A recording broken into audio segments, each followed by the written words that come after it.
Hey everyone, this is David Smart in a Smart Review. This is my full movie review of the new Fantastic Four movie, First Steps. Alright, so I'm really pleased to say that this film was a breath of fresh air because the MCU has been dishing out piles of garbage for the past 5 to 6 years from after Endgame. So I've been seeing nothing but sludge. I've seen everything after Endgame, unfortunately. So the last movie, which was the Thunderbolts, was really awful. They tried, but it was really bad.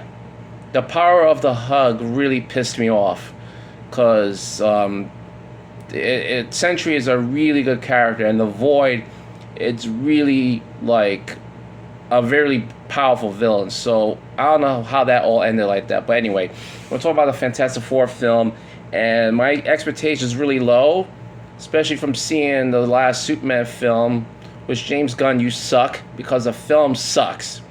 Okay, so I'm gonna get that out of the way.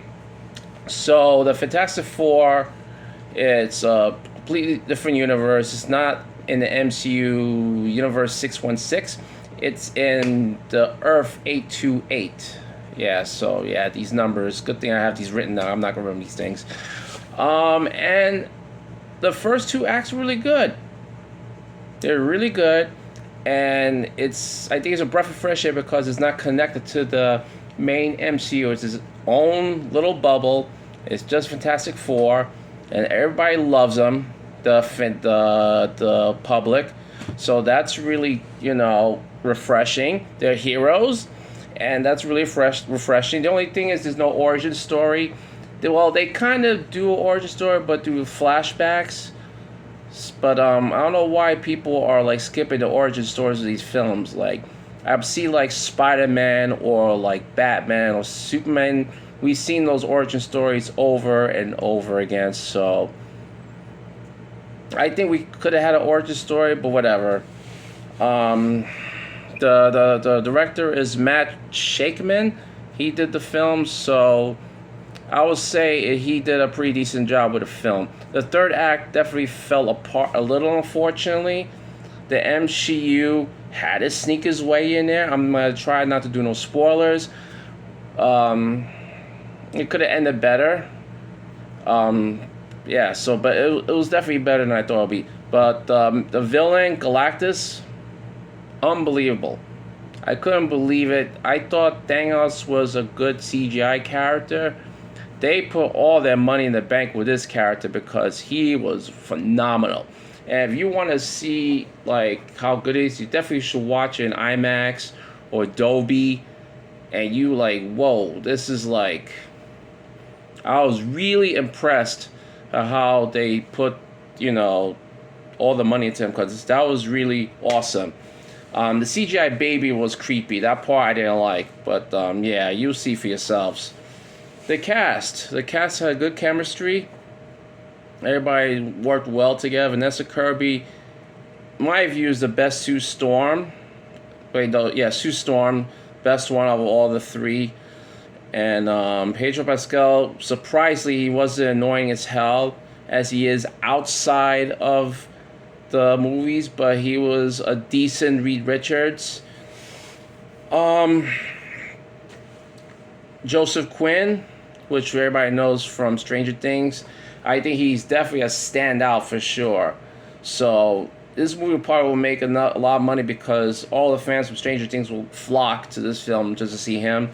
And he was a really good Johnny Storm. Definitely excellent. And Ebon Moss, he was a good Ben Grimm. Even though I wish they could have done more with the character. Like, he had his moments, but Ben Grimm, the Thing, should have had a more of a story arc. There were certain points of the film that that shouldn't be in the film.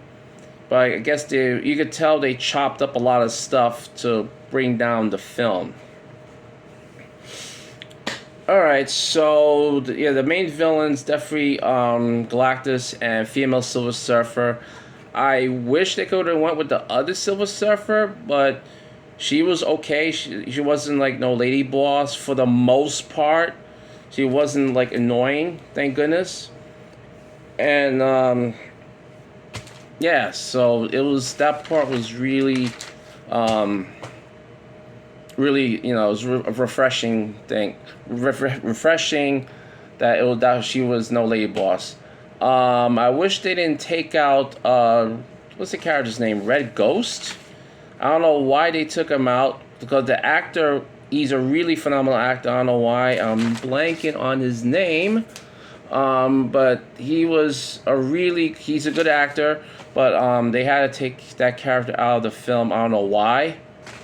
It made no sense, but whatever. I guess they thought it was gonna be too long.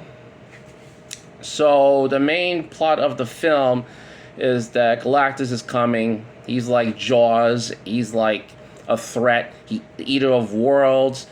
And I'm not trying to put all the spoilers out, but he basically wants Reed Richards, Sue Storm's baby, because he's going to be a very powerful character. Franklin Richards, he's in the comics, he's like more powerful than the Celestials. Really, he's no joke. So he wants that baby, and they're gonna like fight him, and they're not gonna sacrifice their baby. And as a parent, I would have done the same thing. So yeah, so I'm trying to figure out what the conflict. The other conflict was like, so the public knows that they're not gonna sacrifice their baby for the whole world, and you get that conflict right there. You know, everybody's angry at them. They're not the heroes no more to them.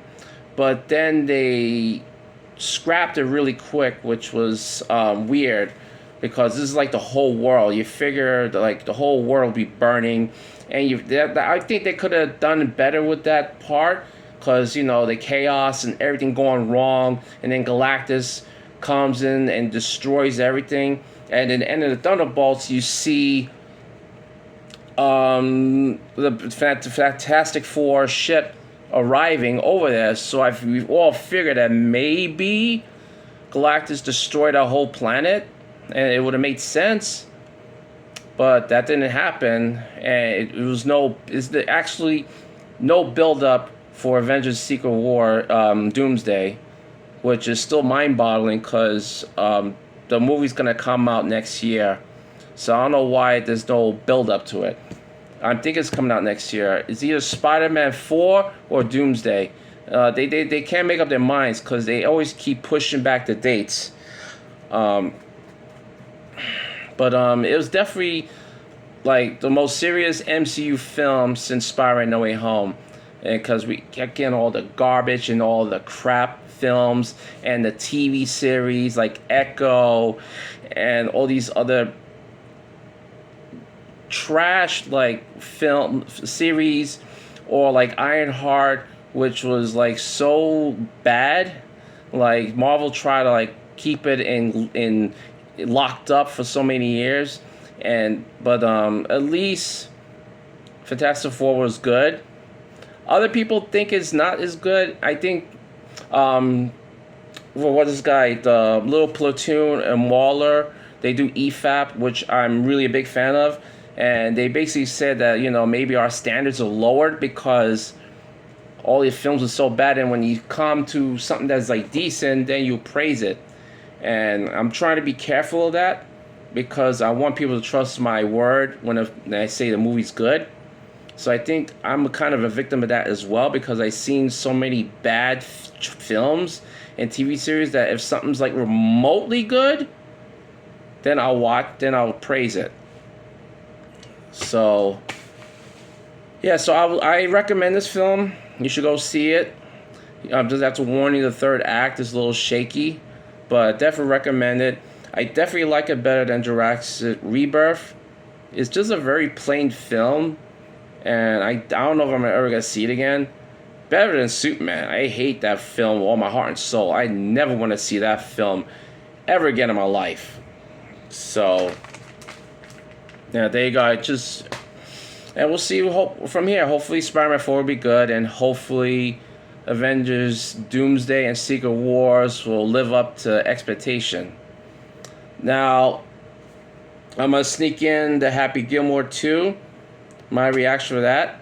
I was very skeptical of the film because I liked the first one a lot. You know, I've seen the first one in over a decade.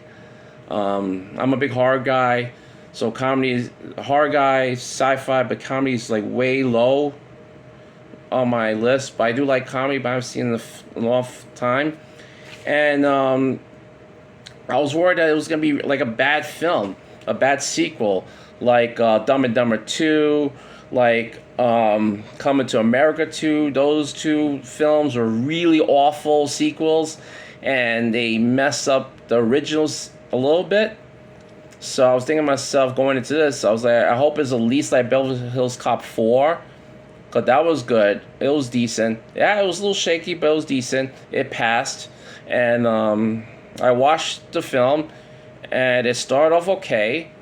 And I don't want, there's little spoilers. His wife died from a golfing accident, and then his life went on a downfall, and he ended up being a drunk. He ended up losing his money so far. So now he wants to, because his daughter's, gonna go ballet in Paris. So he needs money to, help her go to college. So now he's gonna go back to golf and try to win the money back. It's very like copy and paste, very similar to the original film. And I think it came out 25 years too late. And as the film progresses, it falls flat and it's overcrowded, cringe humor, and it was everything that I thought it would be, and it's not a smart recommend at all. So, so we win one, we lose one. So unfortunately, yeah, that I don't recommend that film. And in closing, R.I.P. to Ozzy Osbourne, R.I.P. to Hulk Hogan. You will be very much missed. And yeah. So I will see you next time. The next film will be what was it? I forgot the film, But the next film will be I know I'm blanking on the film. Naked Gun. Yes, sorry about that. The next film will be Naked Gun reboot. So, well, actually, Naked Gun sequel. So that film I'm definitely afraid of. I hope it's good. Liam Neeson's gonna play the son of the previous actor, so we'll see what happens. I'm hoping it's good. Fingers crossed. Like and subscribe. I'll see you guys soon. Peace.